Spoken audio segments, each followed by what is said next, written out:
Today is Sunday, October 24th, 2010. I am here at the home of James Hulme. He is 83 years old, having been born on January 5th, 1927.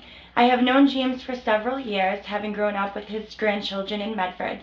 My name is Amanda Ortiz, and I will be interviewing him for the Veterans History Project as a part of my service learning for Middlesex Community College, with videography by William Downey.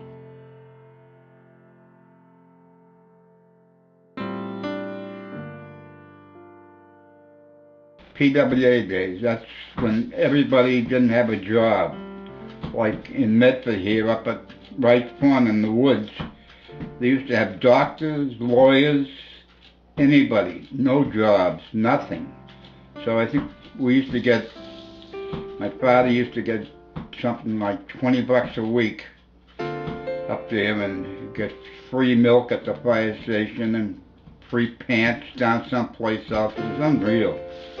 Depression days, you know. And the kids, have you ever heard of powdered eggs? We used to have powdered eggs before I went in the service. Never had powdered eggs in the service that I can remember. But it was something awful, terrible. Depression days, unbelievable. Holes in your shoes, nothing. You know, you used to put cardboard in your shoes, or your father'd get down and get these. They used to have these black rubber things you used to paste on your shoes. But right up, you can't say this, we're right in Medford here, and near Brackett Street we used to coast when we were kids coming down the hill. But growing up it was nice though, because we never had nothing, and you didn't need nothing. My mother used to give me a dime to go to the show. A nickel for bus fare, and to get in the show, you could either get candy or sneak on the bus. And we used to sneak on the bus. Mr. Vice President, Mr. Speaker, members of the Senate, the House of Representatives. Now, where were you when Pearl Harbor happened? Yesterday, I was down at Roberts Junior High School. December 7th, I'm sure you know where that is. 1941. And the next day, it was on a Sunday, December 7th, 1941, that it happened. On Monday, they brought us all into the auditorium when President Roosevelt made the speech about the war and Pearl Harbor and everything else, and it was unbelievable.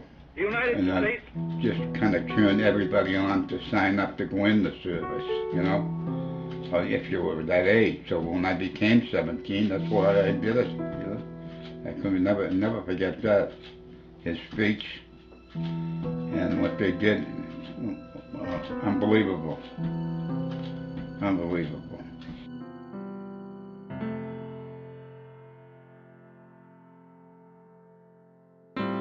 Boston, well, out of Medford, but I mean, I went to Boston. You had to go to the post office in Boston in Congress Street, the general post office that was there.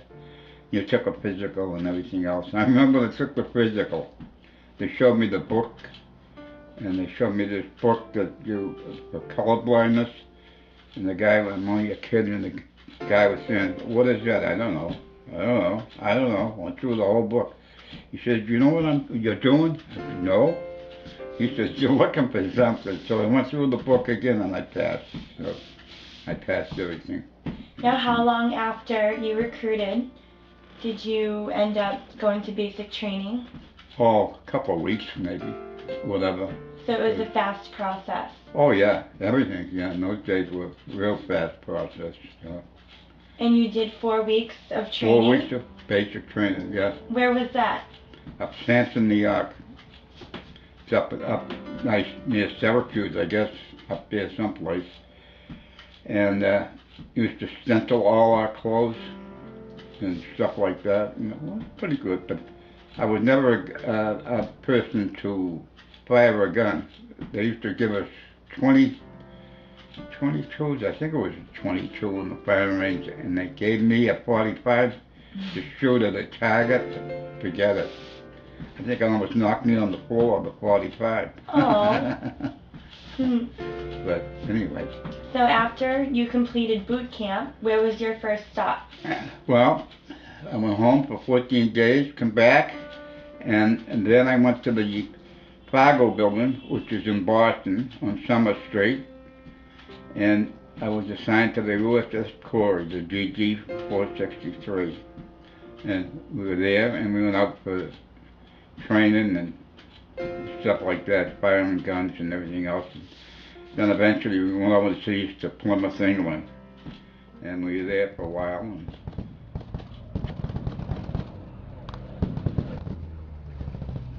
And, something else. All these ships, you have to live it to believe it. They had tugboats, drawing guns. They had every single ship in the world. And if you ever read the book, The Longest Day, the USS Corey is in it in different places, in a couple of pages. In fact, I got the book upstairs, and I'll show you it someday.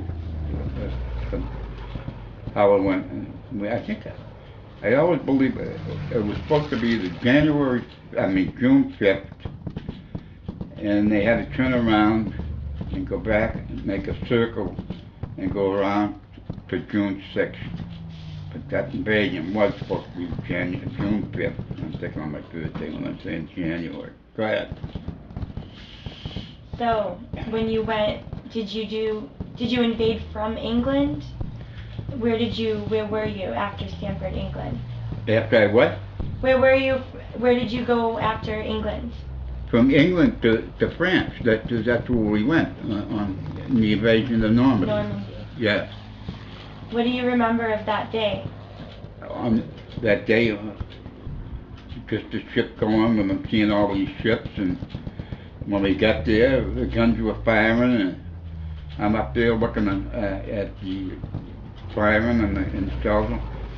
Most people, I never read about this, but I was up there with a pair of binoculars, and I saw these two planes, and these planes come around, and they were our planes laying smoke screens, and one plane just disappeared.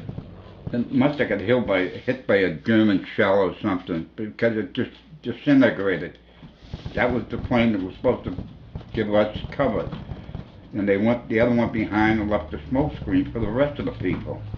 So who else did the Germans have to fire at? But us. They did a good job. But I wasn't scared at all there.